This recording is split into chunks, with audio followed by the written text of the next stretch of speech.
Ashawaa harka fuunee jara jirtu. Harka fuunee kana dhiisanii natti barate. Nagaadhaan fayyaadha. Nagaan hin jirratinu.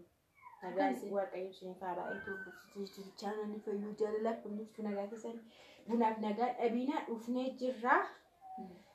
Yaa guyyoota muraasa waan qabnuuf shirshir jechaa manuma keessatti. Siiniin keessanuu akka hin jenne mul'achuu dide mul'ate pirootokoolii. Annaa akka fayyaa keessan jirtu keessatti akkam keessatti sin nagamaa.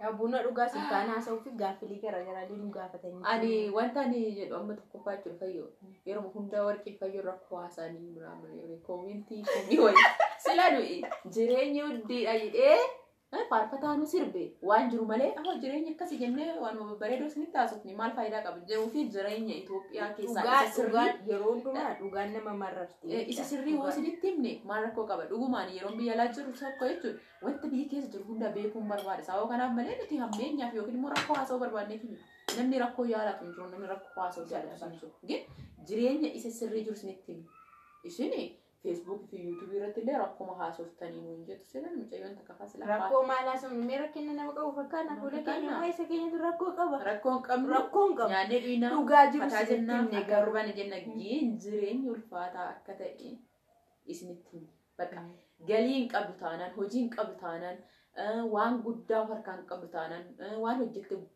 yeroo urmii qabdu sanitti yeroo dargaggummaa keetii san miti wayii hin godhattu ta'e taanaan booda hin rakkattaa of hin dagatinaa hojjechuu bichaa osoo hin taane qarshii ittiin hojjettu san wayii mul'isaa qarshii jesti baattanii hogaltan immoo faayidaan qabu nama harkaawwannaadha jechuun keenya yoo badii ta'e dhiifamu nu godha hin dubbannu booda annaa kan kanarraan immoo nu nagaa qabna jirra har'a manaan baane borgaruu akka wayii deemuu jenna sarpiraayizii iddoo sasinitti hinnu boruma argitu bashannana deemu allee wanta garaa nama nyaatu borii fi yooma qaba borii sidayimi jimaata Angkaba, lama bicara siapa?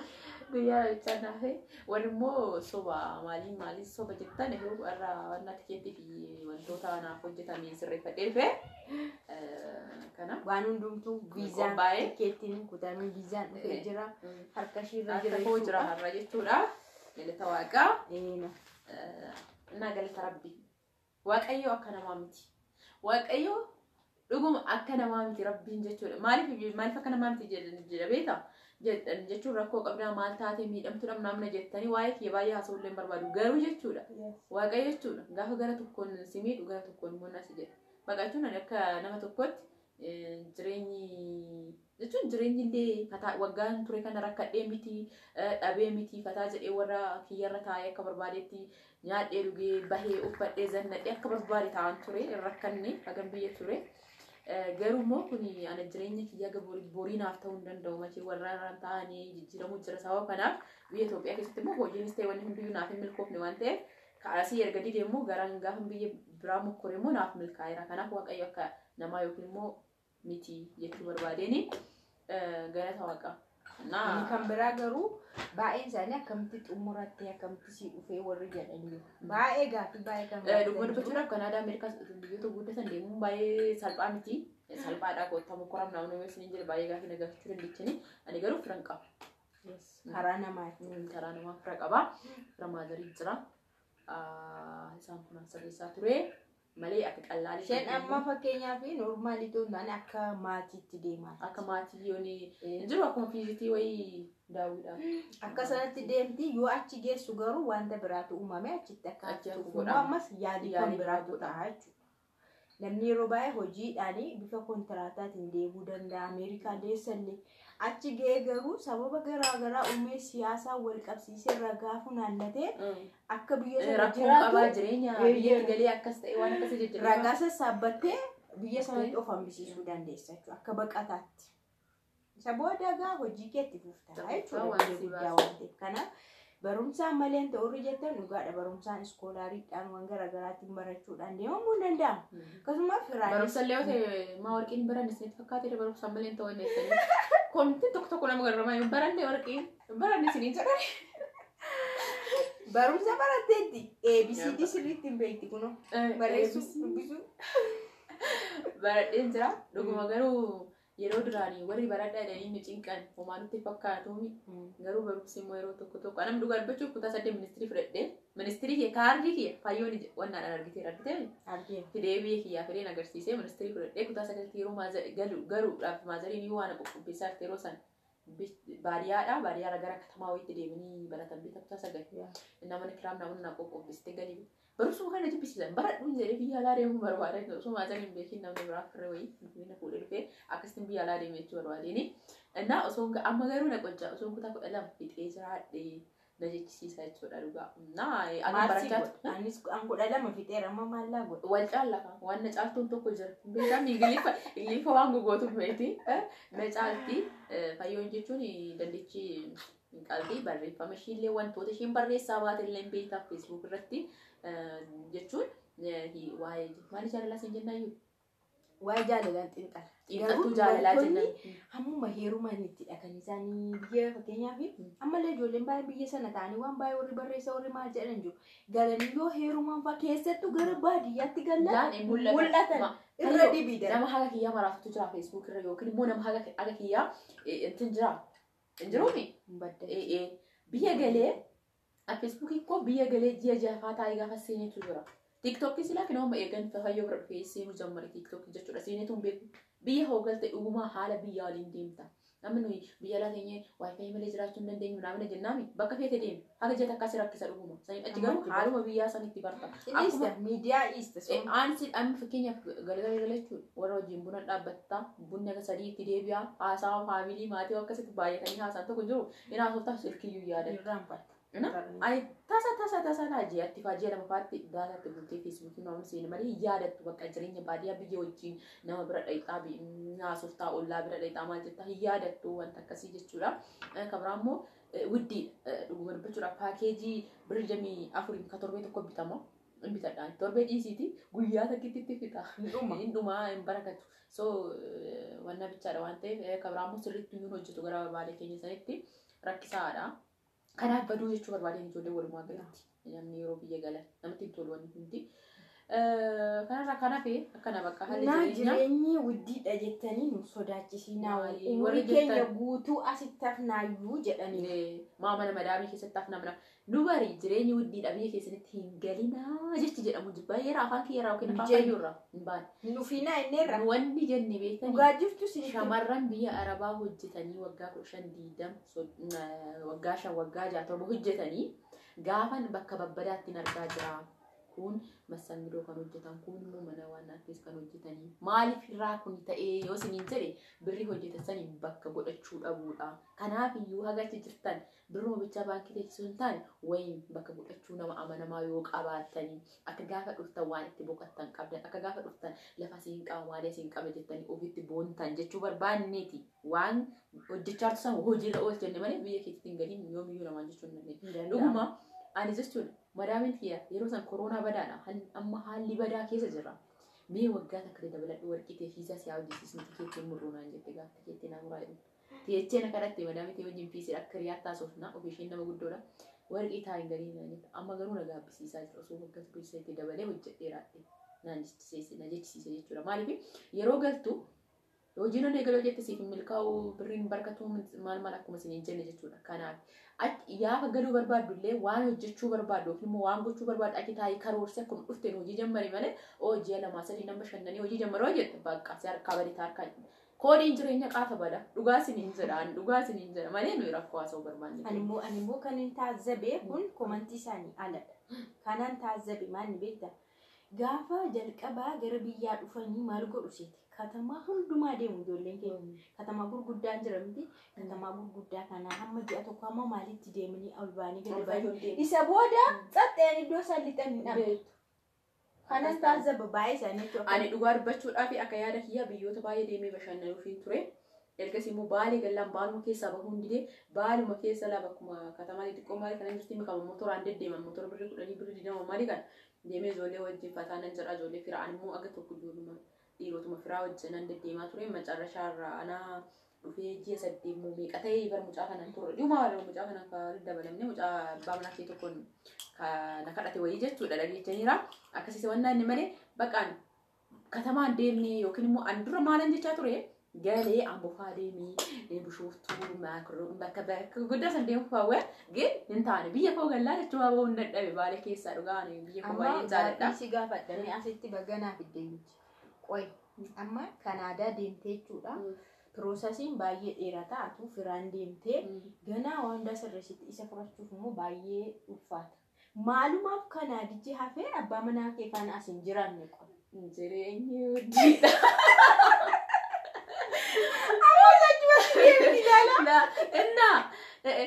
Qoy jireenya bara zayitiini birri 50 isa wannan nutrition yaa'u amma laali abbaa manaa kee daldala hin daldala. Amma katamaa Baalee keessatti osoo mana kireeffatanii jechuudha. Mana kireeffatanii baadiyyaa keessatti suuqii banattee birrii keeti. Inni immoo daldaluma isaa daldale. Maaltaa gadi jedhee namni jireenya jiraachuu hin danda'a. Jireenya koo hin jiraadha taanan jaalalli jiraannan jechuudha. Bishaan xiqqootti maali ta'ee daabboo fi bishaan nyaatanii dhuganii jedhan. Geen jechuudha. Shamarran biyya Arabaa turtee jireenya fooyya'aa argite jireenya akkasii hin jiraattu fayyu. Osoo beektuu moo fayyuma akkasii gaafa sanbata gaafa silkii sii dawwalu as taa'e jechuudha. Namni tokko barsiisaan tokko jira gaaddeenyaan jira. Waa'ee kee dubbannaan annama meeqan beekaa shamarran biyya Arabaatti dhufanii ganaa tokkoffaa daanii ituma ciniinnatanii tokko dahu'e achinnaan ulfaatu jireenyuma akkasii hin jiraadhu jedhanii deemanii maaliif jedheenis amma immoo ijoolleen baadiyyaa jechuudha ka waan takka jireenyi argii waanuma fooyya'aa waan nu argine kan hin argin jechuudha. Heeruma yoo jedhanii ishee yakka dhiifa tokko jala gaddi bakka jireenyuma dhimma hin qabanii kun anam keenyaaf jechuudha ummiin kee mana 20 wayii keessa dhugaa dubbachuudhaaf ani guddoodha tareera. Anis yeroo kanatti sila akka aadaa keenyatti heerumee daa'ima qabaachuun qaba ture.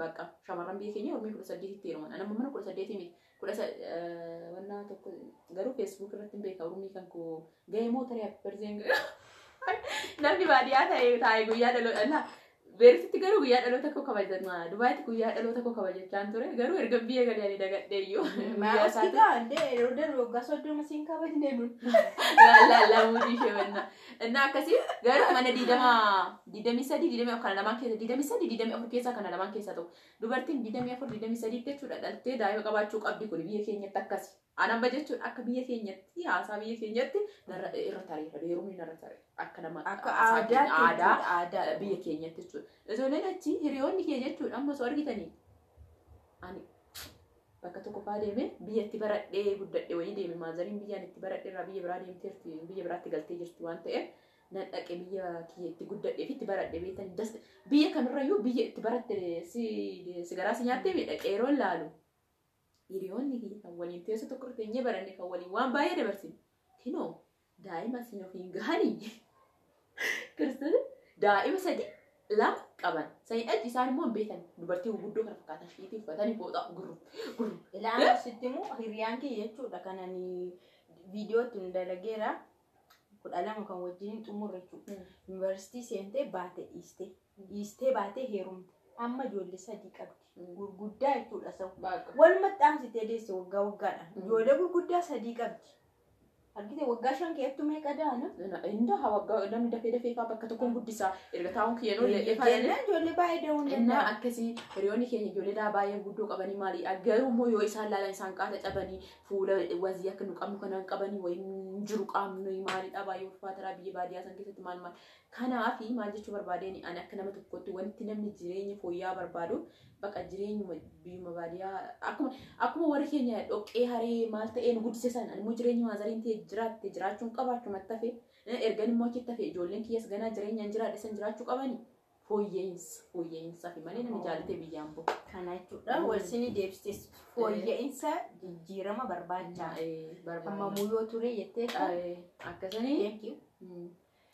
Kana kunoo sinni galeera jechuudha. Kana booda waa'ee isaan hin gaafattanii deemuu mashii qofa eegdu guyyaama sana qofa malee. Inni hojjenna viidiyoo miti qidhaamii gaafa. Rakkoon hin jiru. Gaafa deemnullee eerpoortii minaaminii. Dammoo wanti dasi nama jedhu guyyaa bararaan koo sa'aatii 10 bararaa naannoo asitti immoo sa'aatii 6 naannoo toon ka'e nan dhaqama. Akkasitti beeka akka Itoophiyaatti taasaa. Kan deemu koo torbaa minaaminii seenta bara. Checkingi dhahu daftee deemuu qabda. Maarisaa jaatti waan deemen dhaqqaba. Checkingi dhahu. daftee deemu qaba. Sa'a shanitti jechuudha. Waan akka kana beekna. Sa'a 4 keessatti manaan baha akka Itoophiyaatti sa'aatii 5 yookiin din bararaan kanan xiyyaara keessatti argamuu qabu. Akka xiyyaara illee yeroo ta'e kanatti hin gammanne isin tokko sai akka jettana inni faayoo tarallee firii viidiyoon hojjetu qaba. Gootaras maal akkoo qabaadha. Inni jijjiirama. Itti darba guyyaa Guyyaa darba malee jijjiirama fi mushkil. Namni tokko kan dhinaafus jira kan aangirii namaa kennuus jira kan buunu ishee gurraatti ishee uumnu jechuudha. Ana garuu jechuudha wanta na aarsu keessa ani uumama kiyyatti jechuudha. Ani uumama kiyya keessatti jechuudha. Gara laaftu dhabeetanii gara laafinni kiyya immoo yeroo baay'ee mana diinu manatti ta'a. Namaafis nanawwa waan gaarii. Osoo hiriyoonni kee waan gaarii bakka guddaatti isaan argee kan waliin baradhisan hundas na jedha gin akkasitti isaan cabanii baadiyyaatti hafu isaanii na boochisa gaafa argu mana keessaa yaa namni kamuu namni beeku waan gaarii yoo argate das na jedha. Namni akka barbaade illee osoo ta'e yookiin dannatuuf illee akkuma bakka istaayilaa isaatti namni yoo jiraatu. Ayinaan kennaaf laayikii das na jedha bakka akka muudii isaa taa jiraatu hin jedha malee nama san jibba laayikii naamnatti hin godhu. Namni tokko immoo laayikii hangirii bakka waan fokkata. Kun amma jechuudha na jibbitee osoo taane naaffaa fakkaata beektaa naaffadha miira naaffaa ibsa. Waan akkasiisan baay'een jibba shamarran naaf keessattuu jechuudha shamarran irratti yeroo waan akkasii waan na jibbisiisa yeroo tokko koomentii fayyuu jalatti illee yeroo arguun daddabara. Akkasii jala yaa waan gaarii namaa yaada ofii keessan gaarii mudata. Bakka laa nama waan gaarii hojjete waan gaarii mudata nama waan gaarii yaade waan gaariitu. Yeroodhaaf garuu gaarummaa hojjette miidhamuu dandeessa. Yeroodhaaf boodarra garuu waan gaariitu namoota gaarii jedhan jechoota wayii namoota gaarii macarashaan isaanii dhumni isaanii hin bareeda namoota gaarii. Namoota babbadoo garuu yeroodhaaf waan gaariitti fakkaata wanti inni godhu yookiin immoo nama soo miidhee garuu macarashaan isaa hin bareedu. Kanaafuu amma miidhamuudhaan yoo jiraattanis namnis yoo sin miidhee waan baay'ee yoo sin jala fudhatamellee boodarra kan keessanii deebi'as gaarii sin taasi. Ani yeroo baay'ee bakka akkanumatti yeroo dubbadhu yookiin haasa'u maallaan jedhama beektanii warra namni guddaan illee maal biyya keenyatti ati miidhame ittiin gaddi dhumni kee immoo akka bareedu hin beekna ati garaa laaftanaan jedhama. Kanaaf iyyuu jechuudha takka osoo abbaan namni na miidhellee miidhame jedheen gadu sababni isaa dhumni kiyya akka bareedu sababa hin beeku. Gara laafummaan kiyya irraa na miidhuyyuu dhumni kiyya. Silaa seerumattuu miidhamuu wayya malee nama miidhuu wayyu bakka sammuun keellee nagaa osoo amma nama wayii miitee namni waan ta'e sakkatti ta'e waan ta'e sammuun kee boqonnaan qabu bakka hundumaa yaadattee itti gadi namni yoo si miidhe garuu waan sana dandamatta yeroodhuma wayii waan sana haala sana keessa galtu malee yerootti yaadattu. Kanaaf miidhamuu keessanitti hin gaddinaa dhaamsa keenya saarraati jechuudha. Nama kan baay'ee odeessin silammuu maaliifi akka ciao bakka